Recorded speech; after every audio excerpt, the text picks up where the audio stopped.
kita masuk di dalam pikiran Kristus.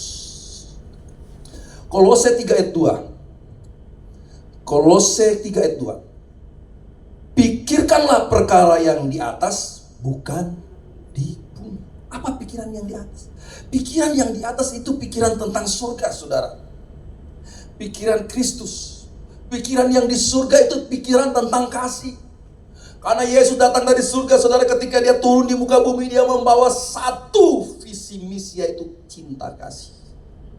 Itu pikiran Kristus. Ya. Pikirkanlah perkara yang ada di atas.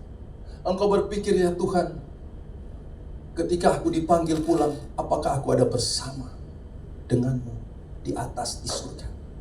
Pikiran di bawah, saudara, di bumi ini, saudara, bahkan di bawah bumi. Saudara, saya mau katakan, neraka itu ada di bawah bumi, saudara, bukan ada di sana. Di atas itu surga.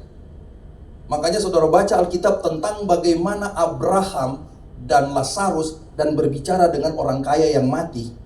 Ya, ketika orang kaya berseru, "Bapak Abraham, suruh Lazarus mencelupkan jarinya dan berikan aku setetes air. Aku di sini sudah sangat menderita kepanasan."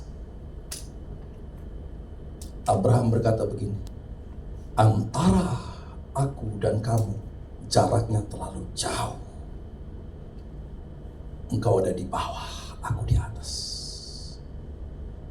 Gak bisa, saudara. Makanya bumi selalu mengeluarkan api. Ya, jarak terlalu jauh. Makanya Tuhan bilang, pikirkanlah perkara di atas, yang ada di surga, saudara. Jangan berpikir selalu yang ada di bawah. Di bawah itu banyak sekali masalah. Di bumi ini banyak sekali persoalan. Waktu engkau melihat ini, engkau melihat itu, saudara, engkau bisa tergoda, engkau bisa marah, engkau bisa kecewa. Tapi waktu kita berpikir di surga, pikirkan perkara di atas, di mana Tuhan ada, maka kita akan tenang lagi di hatiku. Tuhan membimbing langkahku. Wah, tenang, saudara. Kalau orang berpikir kepada surga, dia berpikir, dia berkata, Tuhan, ketika aku dibawa pulang, aku ada di dalam kekekalan di surga, di mana di sana tidak ada air mata, di sana tidak ada caci maki, di sana tidak ada iri, di sana tidak ada kedengkian. Yang ada keindahan, semua kedamaian, pujian penyembahan kepada Sang Raja. Dan di sana kita langsung datang. Ku masuk ruang Maha Kudus dengan darah anak domba. Ku masuk dengan hati tulus menyembah Maha Kuasa. Baru kita kerjanya, saudara, di surga kita langsung berkata, ku menyembahmu Jesus, ku sembahmu,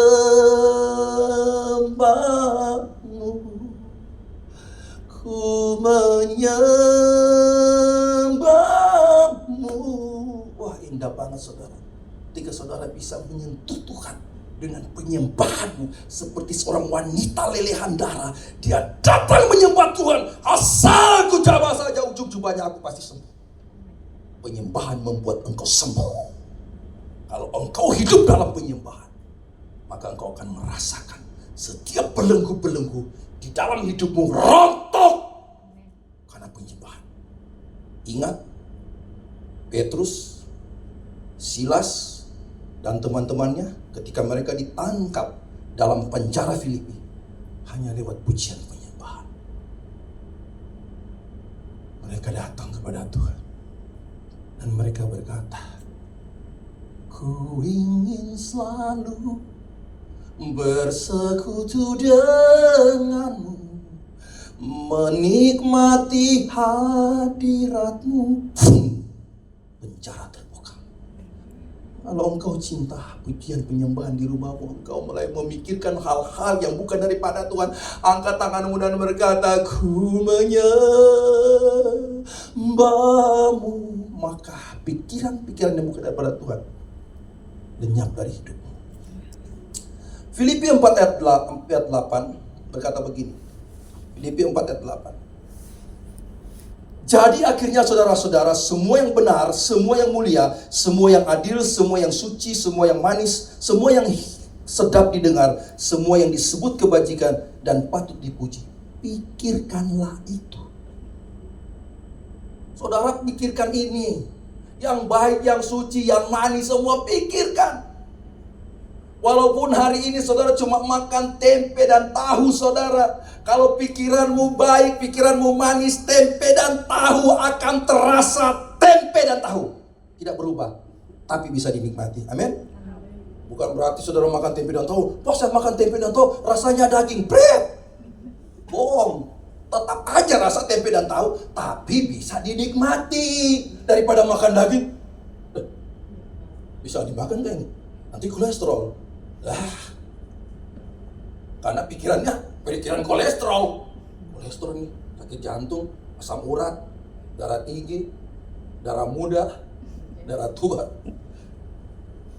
Makanya pikirkanlah semua yang mulia, yang baik dan sedap didengar. Jangan dengar gosip, saudara. Saudara dengar gosip dulu, nanti katanya begini, nanti katanya bodoh amat. Kita sebagai orang percaya memikirkan pikiran Kristus. Aku percaya Tuhan selalu menyertai hidupku dimanapun aku berada. Roma 12 ayat 3 berkata begini. Berdasarkan kasih karunia yang dianugerahkan kepadaku, aku berkata kepada setiap orang yang di antara kamu, janganlah kamu memikirkan hal-hal yang lebih tinggi daripada yang patut kamu pikirkan, tetapi hendaklah kamu berpikir begitu rupa sehingga kamu menguasai diri menurut ukuran iman yang dikaruniakan Allah kepada kamu masing-masing. Nah, makanya berpikirnya jangan terlalu tinggi. Pikirkanlah, ikutin pikiran Tuhan. Amin. Saya tutup satu ayat, saya undang mari worship leader dan pemusik. Roma 12 ayat 16 berkata begini. Hendaklah kamu sehati sepikir dalam hidupmu bersama, janganlah kamu memikirkan perkara-perkara yang tinggi, tetapi arahkanlah dirimu kepada perkara yang sederhana. Janganlah menganggap dirimu pandai. Berpikirlah secara sederhana. Ya. Karena Tuhan yang akan menguasai dan mengendalikan pikiran. Kenangkanlah pikiran Kristus. Semua yang baik, semua yang indah, dan semua yang sedap didengar.